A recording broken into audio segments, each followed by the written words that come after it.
What was the moment you realized people had already decided who you were without asking? I realized it during a conversation I was not supposed to hear.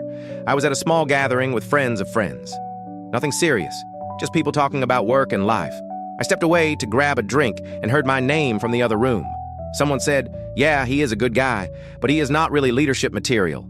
Another person agreed and said, "He is solid, but, background guy energy." They were not being mean.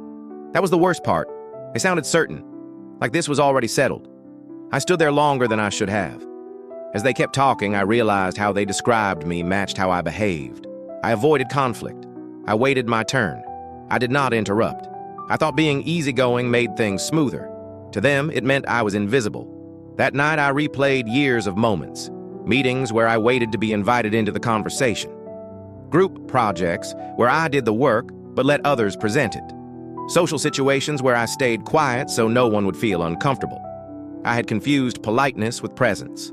The moment it fully hit me was when one of them said someone else would probably get promoted before me because he actually speaks up. I realized then that no one was holding me back. I was doing it myself.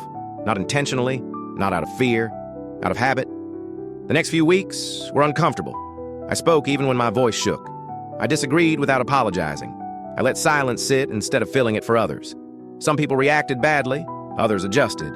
A few seemed surprised I had opinions at all. But something changed. People stopped talking over me. They started asking what I thought. Not because I became louder, because I became visible. And I learned something that stuck. If you let people get used to you being quiet, they will assume you have nothing to say. That was the day I stopped shrinking to keep the room comfortable.